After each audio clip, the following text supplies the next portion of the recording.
میں آج آپ کو ہاتھ جوڑ کر کہتا ہوں میرے بھائیوں اور دوستوں، میری ماؤں بہنوں بیٹیوں، خدا را جس طرح کپڑے کو دھونے کے لیے اس کا حل ہے، وجود کو پاک اور صاف کرنے کا حل ہے، اس طرح دنیاوی زندگی کے اندر جتنی مشکلات ہیں آپ کو میں نے اللہ کے قرآن سے اور محمد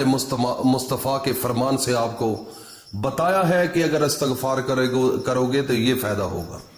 تو استغفار کرنے کا طریقہ یہ ہوگا کہ آپ نے کسی وقت بھی اول و آخر اپنے نبی پر 3 بار درود شریف پڑھنا ہے اور 11 مرتبہ استغفر اللہ ربی من کل ذنب واتوب علیہ، اس کو پڑھ کر یہ تہ دل کے ساتھ مکمل یقین اور ایمان کے ساتھ اللہ سے استغفار کریں اور آگے غلطیاں نہ کرنے کا ارادہ کریں۔ میں خدا کی قسم کھا کر کہتا ہوں یہ اللہ کا قرآن سچا ہے، میرے نبی کا فرمان سچا ہے۔ اگر سچی نیت کے ساتھ یہ عمل کرو گے تو آج کے بعد یہ ساری خوشیاں آپ کے گھر آ جائیں گی۔ کتنی بڑی بات میں نے کہہ دی ہے، کرنا تو میرے بھائی آپ نے ہے، اندر سے صفائی کرنی ہے کہ آئندہ میں غلطی نہیں کروں گا، جھوٹ نہیں بولوں گا، زنا نہیں کروں گا، شراب نہیں پیوں گا، نماز کا اہتمام کروں گا، قرآن مجید کا اہتمام کروں گا پڑھنے کا، روزے رکھوں گا اور کسی کے ساتھ بددیانتی نہیں کروں گا۔ یہ آپ نے عہد کرنا ہے، آج سے کر لیں۔ آج جمعے کا دن ہے، میں قسم اٹھا کر کہتا ہوں میں کیسے زبان استعمال کروں جس سے آپ مان جائیں۔ تو میرے بھائی اور دوستو عمل بتا دیا ہے اور اس کو صدقہ جاریہ سمجھ کر، اللہ پاک کو حاضر ناظر سمجھ کر، اگر آپ اللہ پر یقین رکھتے ہیں اور آپ کا اپنے آپ پر یہ ایمان ہے کہ میں انسان کا بچہ ہوں، تو پھر یہ دنیا میں پھیلاؤ، لوگوں کو بتاؤ، دنیا سنور گئی۔ ایک انسان بھی اگر صحیح بندہ بن گیا اور اس نے استغفر اللہ پڑھ لیا تو خدا کی قسم آپ کی زندگی بھی بدل جائے گی، آپ کی زندگی بھی بدل جائے گی۔ کام تو آپ نے کرنا ہے۔ تو یہ آج کا وظیفہ ہے میرے بھائیوں، خدا را اس کو اپنی حد تک نہ رکھنا، خود بھی عمل کرنا، لوگوں تک بھی پہنچانا۔ ایک انسان نے اس پر اگر امپلیمنٹ کر لیا اس عمل پر تو آپ کی بھی زندگی آٹومیٹک بدلنا شروع ہو جائے گی۔ اللہ پاک ہم سب کو اپنی حفظ و امان میں رکھے۔ السلام علیکم ورحمۃ اللہ وبرکاتہ۔